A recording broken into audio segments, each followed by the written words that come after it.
If you have a night of low sleep and you feel like the next day you fall off your diet plan, then this video is for you. I'm going to share with you some practical tips that you can use to be more resilient to a night of low sleep, and more importantly, how to stay on your diet the next day so it doesn't derail you. The first thing that's really important to understand is after a night of low sleep, you had a work project that kept you up late, the kids kept waking up, whatever it was that made you have a night of low sleep, let's say below 6 hours, it's important to know that the next day, your brain is going to be looking for cheap hits of dopamine. It's tired and it wants those cheap hits of dopamine that are going to give it some quick energy. That's going to come from foods that are sweet, high in fat, or salty. Think like your snack foods and your junk foods. The brain knows it can get a quick energy spike from these foods and it's going to crave them. So what I always say if you have a night of low sleep is the next day you should be hyper aware of any of these cravings. I like to say laugh at them. When you see that craving come up for something weird, something sugary, something that you haven't eaten in a while because you've been on this healthy eating plan and you're making all this progress with your weight loss and your diet, know that it's a trick. It's just your brain playing tricks on you. And if we respond to that craving and you eat that sugary, high sugar processed food, it might give you a temporary energy boost. That sugar is going to hit the bloodstream, then it's going to hit the brain. It's going to fire off that dopamine in the brain and it's going to say, "Ooh, that was nice." And you get like this little spike, but then you're going to get an energy crash. So it's temporary relief with long-term fatigue in the day. So I like to say just laugh at that craving. Know that it's a trick and then respond with healthy food. If you give yourself those high performance inputs on the food, you are going to get higher performance outputs on your focus, your energy, and your cognitive load for the day. So if sleep was low and you're feeling it the next day and you know those cravings are a trick, they are a little lie that is going to offer you temporary relief, but in the long run hurt you, then what should you focus on? The thing you need to focus on the most to be more resilient to a night of low sleep is clean, healthy, real food. Food that is whole, real, and minimally processed. The food you eat the next day is going to give yourself the best chance of being resilient to a night of low sleep. And by resilient, I mean having steadier, longer lasting energy the next day, being able to focus the next day, and having a better mood the next day. Because when your sleep falls below about 6 hours, your body really loses its ability to regulate blood sugar effectively. The low sleep causes a stressed state. Stress is going to increase the hormone cortisol,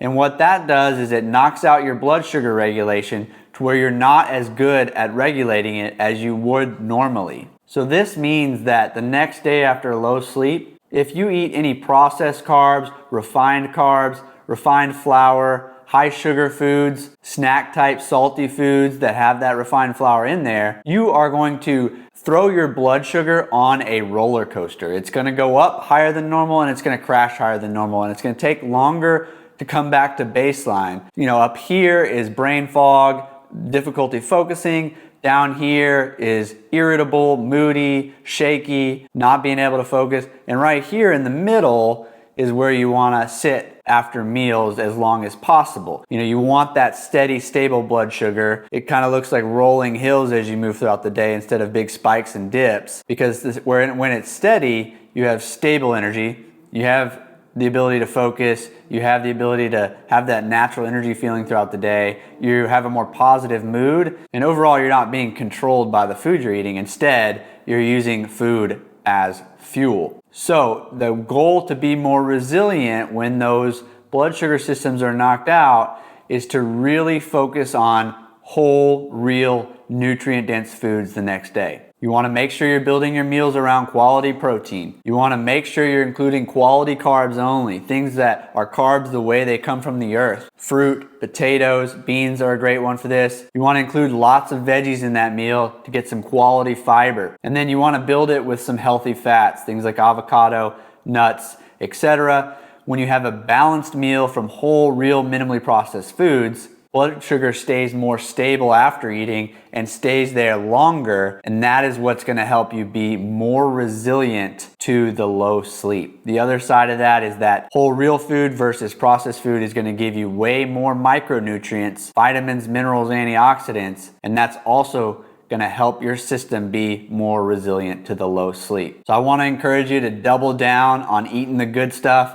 so that you can stay fueled to the best of your ability if you have a night where sleep falls below 6 hours. And the third thing that's going to help energize your body after a night of low sleep is getting outdoors in natural light. The tendency might mean to be like, oh, I'm dragging today, I'm just going to stay inside and lounge around. But we got to get outside and see some natural sunlight. Ideally, spend 10 to 15 minutes outside before 10 a.m. It's going to set your circadian rhythm. It's going to punch your clock that tells you it's daytime. This is going to energize your mitochondria, so it's going to make you feel more energy and turn on those energy cells for the day. It's going to help you secrete more melatonin at night when you do decide to go to bed. And it's going to anchor that circadian rhythm, because remember, if you had a night of really low sleep, your circadian rhythm is a little bit off. We want to do everything that we can the next day to anchor that and get it back on track. So not only is it going to energize your cells, but it's going to make you feel more alert, more awake for the day. The next thing you're going to want to do is go for a walk later in the day, maybe around high noon in your area,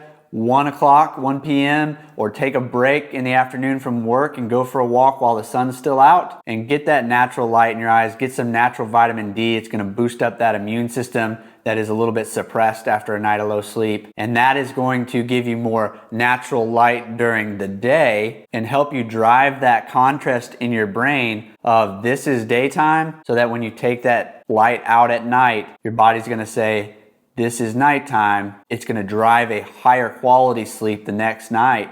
It's going to drive more REM sleep, and that quality night sleep after the night of bad sleep is what's going to get you back on track. To share an analogy with you to really anchor this principle of how we get that energy in a day is, imagine it's a big fishing boat speeding through the ocean, and that's where your power and your energy is coming throughout the day. You have 4 motors on that boat, those big, huge outboard motors. One of them is sleep. One of them is the quality nutrient-dense food. One of them is daytime light, natural sunlight in the morning and day. And the last one is not falling for the trick of eating junk. Now, if you have 4 motors powering your day, one of those is completely knocked out because you had a night of bad sleep. That helps us get energy the next day for sure.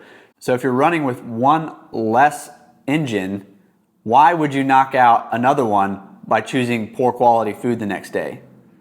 Why would you knock out another engine by falling for those snacks, high sugar foods, and those dopamine tricks the next day?